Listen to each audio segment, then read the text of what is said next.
Hey everyone, and welcome to this week's video where I'll be showing you guys how I do my art studies. So I have this reference photo in the background, and what I'm currently doing is using basic shapes to draw out body proportions such as the circles for the knees and your typical stick figures for drawing these out. After having these basic shapes drawn in, I move it over to the side and use those shapes as well as the actual reference photo to try and replicate the pose that is going on in this reference photo. Wow, I said the word reference photo a lot.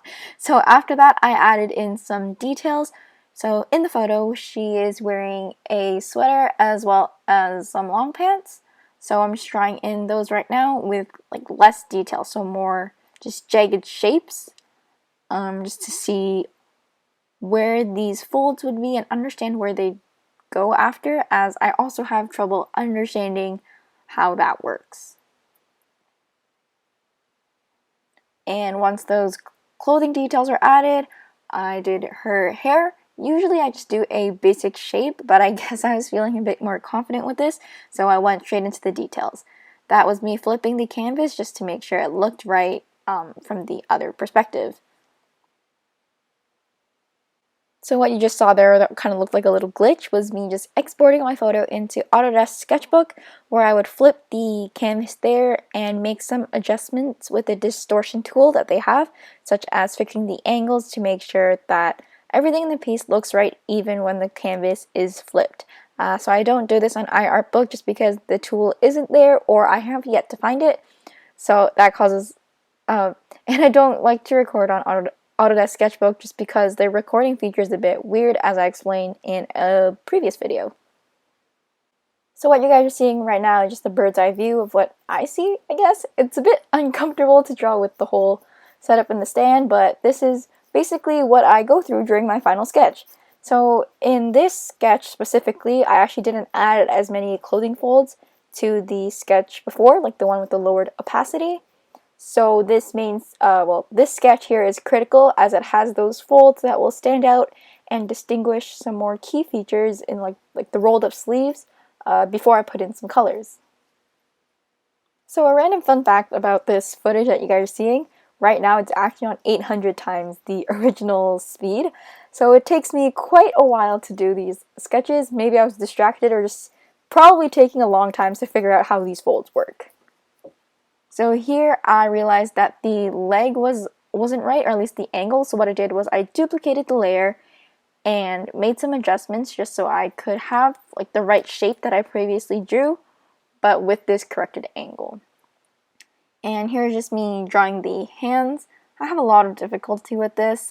Hands aren't my greatest thing that I like to draw, and I always slack off when it comes to doing hand studies. So we can see here that that one hand is sort of alright, but as I start doing the left hand over here, it's starting to not make any sense, and I kind of got lazy here as well. I could have taken a reference photo of my own hand to understand it a bit more, but I decided not to do that. So here we're just finishing the rest of the sketch before I go into the colors. Alright, so here I begin to do the background. I've seen other artists on YouTube saying or suggesting to do the background first, just so you have a sense of the vibes that are kind of going or being emitted from this piece, and I added the base colors. So this is the setup I have, or what my screen looks like on the iPad that I use when I do my digital art. So you can see me playing with the colors, brushes, and layers before I go in to start my shading. So here is me using and undoing the alpha lock, which I have a video I created that's more in-depth, but basically what it is where there's already color, you lock it so you can't go out of the lines. So it makes shading a lot easier, as you don't have to be like super concerned about the details, like, oh no, I can't go outside the line, because you have this alpha lock. It'll help you with that. So for my pieces, I usually start off with the shadows instead of the highlights. Not quite sure why, but it's just something I've stuck with. Maybe later in the future, I could start with doing the highlights first, so my highlights in my pieces are more contrasted. Yeah, maybe that's something I could try in the future. So here I'm just going over the shadows for all my different layers. I usually just go layer by layer. So for example, I start with the hair, then with the pants. Well, actually I think I did hair, skin tone, pants, sweater, just because that's the order the layers were in.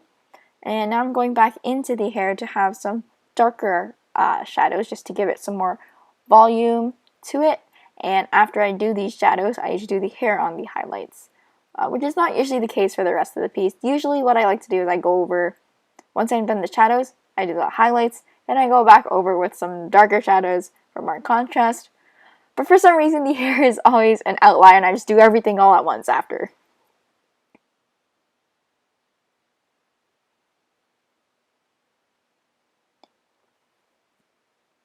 And for this piece, one of the things I really liked about it, or why I chose it, is because of these neon colors that reflected from the arcade objects to the person. For example, on her face, we can see that there were some purples or pinks on her skin from the big pink claw machine.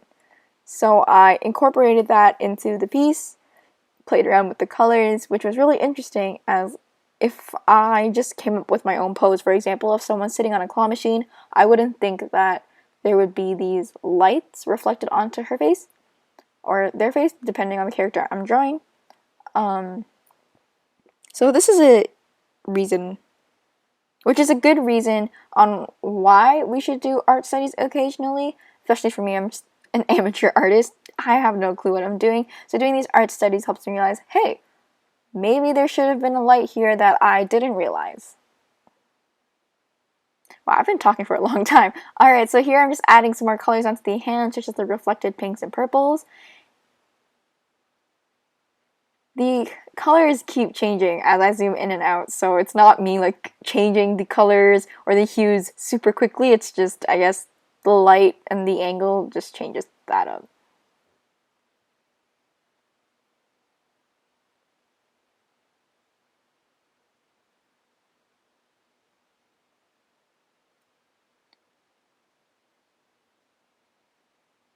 Alright, so as I'm nearing the end now, we can see that I'm adding in the darker shadows onto the parts that already had shadow, as well as some more highlights here on the leg from the blue border that was on the claw machine.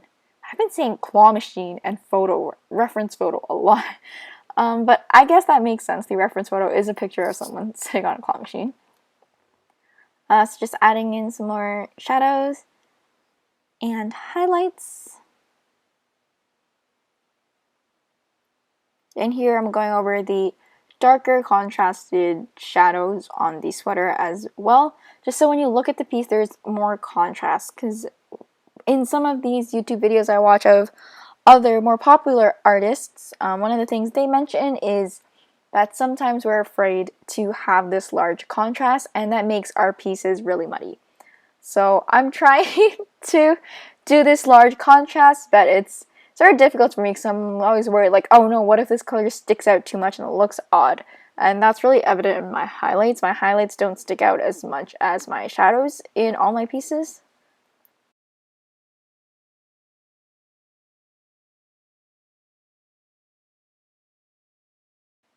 Alright, and we're going to go back into speed paint mode, so no more setup here, but I just finished up adding some more highlights, shadows, some darker pieces as we can see here, well, some darker parts, and as well as some details on her shoes, and we're done with the main like person focus for this piece, and I start to go into the background.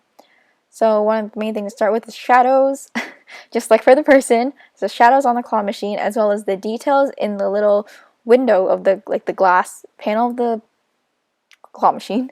So that's the rod and the motor that it moves on, so you can pick up your toys, as well as some shadows in the background. One of the main issues I had here was we could see those three lights that kind of look like traffic light colors there. I didn't know what to do with them because if I just put those three circles, it kind of just looked really jarring. It just stuck out and didn't work well with the piece. So I just ended up blending some colors there, which is what I usually do when something doesn't look right to me, which is kind of bad. But yeah, I just like to blend those colors together. Adding some more shadows in the background. I tried a vignette just so she would pop out more because it's kind of hard to, like, it looks like they're in the same foreground and she doesn't really stand out as being in front of like the background. So I tried that out with different colors, but that didn't seem to work. So I just added darker shadows on the claw machine and on that part of the background behind her and fixed some angles. So adding some final details and we're done with the piece. Please let me know down in the comments below how I can improve these videos or answer any of your art questions. Thank you!